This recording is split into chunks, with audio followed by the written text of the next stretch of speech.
Welcome to capacitor basic series day 3. இன்னைக்கு நம்ம aluminium electrolytic கெப்பாசிட்டரில் SMT டைப்பில் அதனுடைய வேல்யூ எப்படி நம்ம டீகோட் பண்ணுறதுன்னு பார்க்க போகிறோம். இப்போ நம்ம அலுமினியம் எலக்ட்ரோலைட்டிக் கெப்பாசிட்டர் எஸ்எம்டி டைப்னுடைய வேல்யூ எப்படி நம்ம டீகோட் பண்ணுறது, கெப்பாசிட்டர்ஸ் வேல்யூ தான் பார்க்க போகிறோம். ஸோ இந்த கெப்பாசிட்டர்னுடைய டாப் வியூ பார்க்க இப்படி தான் இருக்கும். பிக்சரில் பார்க்குற மாதிரி தான் அதனுடைய கெப்பாசிட்டர் பார்க்க இருக்கும். அதனோட டாப் வியூவில் அதனுடைய நம்பர்லாம், அதனுடைய லெட்ரு அதெல்லாம் போட்டுருப்பாங்க. அதை வச்சு தான் நம்ம கெப்பாசிட்டன்ஸ் வேல்யூ, வோல்டேஜ் வேல்யூ அப்படின்னு கண்டுபிடிச்சிக்கணும். ஃபர்ஸ்ட் பார்த்தீங்கன்னா அந்த முதல் லைன் இருக்குது, அதில் என்ன நம்பர் இருக்குதோ அதான் அதனுடைய கெப்பாசிட்டன்ஸ் வேல்யூ நம்ம மைக்ரோஃபாரட்ல எழுதிக்கலாம். அடுத்து பார்த்தீங்கன்னா அல்ஃபபெட் எழுதிருப்பாங்க, ஏபிசிடி அந்த மாதிரிலாம். இதில் வந்து ஃபர்ஸ்ட் லெட்டர் எதுன்னு பாருங்க. அதனுடைய ஃபர்ஸ்ட் லெட்டருக்கு ஒரு வோல்டேஜ் லெவல் இருக்கும். நான் இப்போ ஸ்க்ரீனில் கட்டுற இமேஜில் அந்த வோல்டேஜ் லெவல் தான் அதனுடைய வோல்டேஜ். அடுத்து லாஸ்ட்டாக வந்து சில நம்பர்லாம் போட்டிருப்பாங்க, அதனுடைய லாட் நம்பரு. இங்கே பிளாக் கலரில் ஷேட் பண்ணிக்கிற ஏரியா பார்த்தீங்கன்னா வந்து நெகட்டிவ் ரீஜியனு, நெகட்டிவ் சைடு, இந்த பாசிட்டிவ் வந்து பாசிட்டிவ் சைடு. நீங்கள் அந்த ஸ்க்ரீனில் அந்த இமேஜை பார்த்தா தெரியும். ஸோ இப்போ இந்த கெப்பாசிட்டருடைய கெப்பாசிட்டன்ஸ் வோல்டேஜ் லெவல் எப்படின்னு பார்க்கலாம். ஃபர்ஸ்ட் வந்து 22ன்றதுனால அப்படியே 22 மைக்ரோஃபேரட் இது. So 22 microfarad. அடுத்து பார்த்தீங்கன்னா ஜேக்கு நேரம் அந்த இமேஜில் என்ன வோல்டேஜ் லெவல் இருக்குன்னு பாருங்க, 6.3. நீங்கள் ஜேக்கு நேரம் என்ன வோல்டேஜ் லெவல் இருக்குன்னு செக் பண்ணும்போது கொஞ்சம் கவனமாக இருந்துக்கோங்க. ஏன்னா ஜேல கேபிட்டல் ஜே, ஸ்மால் ஜேன்னு இருக்குது. கொஞ்சம் நீங்கள் நல்லா தெளிவாக செக் பண்ணிக்கோங்க கெப்பாசிட்டரில். அடுத்து லாஸ்ட்டாக இருக்குது லாட் நம்பர்.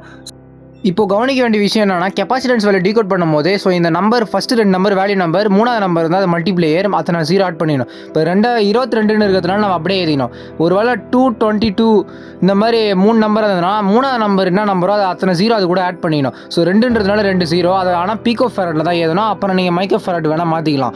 ஆனால் இது பக்கத்தில் வெறும் ஸ்ட்ரைட்டாக 0ன்னு தந்தாங்கன்னா நீங்கள் அப்படியே 220 மைக்ரோ ஃபேரட் நீங்கள் எழுதிக்கலாம். எக்ஸாம்பிளுக்கு இன்னொரு கெப்பாசிட்டர் எடுத்துப்போம். இந்த கெப்பாசிட்டரில் பார்த்தீங்கன்னா இந்த வேல்யூ இருக்குது பார்த்தீங்கன்னா, ஃபஸ்ட்டு ஏஏ அந்த மாதிரி அல்ஃபபெட்டில் அதுதான் அதனுடைய லாட் நம்பரு. அடுத்து சென்டராக எந்த நம்பரும் எந்த லெட்டர் கூடயும் இல்லாமல் தனியாக இருக்குது பாருங்கள், அந்த மாதிரி 47, அதுதான் அதனுடைய கெப்பாசிட்டன்ஸ் லெவலு. ஸோ 47ன்றதுனால நம்ம 47 மைக்ரோ ஃபேரட்னு எழுதிக்கிறோம். அடுத்து இங்கே லெட்டரில் இருக்குது பாருங்கள், அதில் ஃபஸ்ட் லெட்டர் எதுவோ அதுதான் என்னோட ரேட்டட் வோல்டேஜ். ஸோ சிக்கு நேரம் அந்த பிக்சரில் என்ன இருக்குன்னு பாருங்கள், சிக்கு நேரம் 16 வோல்ட் இருக்குது, அதனால 16 வோல்ட் டிசி வோல்டேஜ். இந்த பக்கம் பிளாக்ல இருக்குது ப்ளஸ், இது மைனஸு. பொலாரிட்டி கரெக்டாக தான் நம்ம வந்து இதுக்கு சப்ளை தரணும். அதே மாதிரி ஒரு விஷயம் நல்லா கவனிக்க வேண்டியது, உங்களுக்கு சில நேரத்தில் டக்குன்னு பார்த்தோன்னா டவுட்டாக இருக்கலாம். ஒவ்வொரு கெப்பாசிட்டர் வேறு ஸ்டைலில் இருக்கும். ஆனால் நீங்கள் ஒரு 2-3 கெப்பாசிட்டர் நீங்கள் ப்ராக்டிஸ் பண்ணிட்டீங்க, 2-3 கெப்பாசிட்டர் எடுத்து எப்படிலாம் வேல்யூ இருக்குன்னு நீங்களே புரிஞ்சுக்கினீங்கன்னா ஸோ எது கெப்பாசிட்டன்ஸ் லெவலு, ஒரு ரேட்டட் வோல்டேஜ் எப்படின்னு கண்டுபிடிச்சிடலாம். ஏன்னா இப்போ லாட் நம்பர் நீங்கள் நியூமெரிக்கலில் தராமல் உங்களுக்கு வந்து அல்ஃபபெட்டில் தந்துக்கிறாங்க. போன இதில் பார்த்தீங்கன்னா இந்த 3 4 7 8ன்னு சொல்லிட்டு ஏதோ ஒரு நம்பரில் தந்தாங்க. ஸோ எது லாட் நம்பரு, ஸோ எந்த அல்ஃபபெட் வந்து ரேட்டட் வோல்டேஜ் அப்படின்றது உங்களுக்கு கிளாரிஃபை ஆகிடும். இப்போ இந்த மாதிரி கெப்பாசிட்டர் பாருங்கள், ரொம்ப ஈஸியாகவே நம்ம கண்டுபிடிக்கலாம். ஃபஸ்ட்டு 330ன்றது அதனுடைய மைக்ரோஃபேரட் கெப்பாசிட்டன்ஸ் வேல்யூ, அடுத்து 16ன்றது அதனுடைய ரேட்டட் வோல்டேஜ்.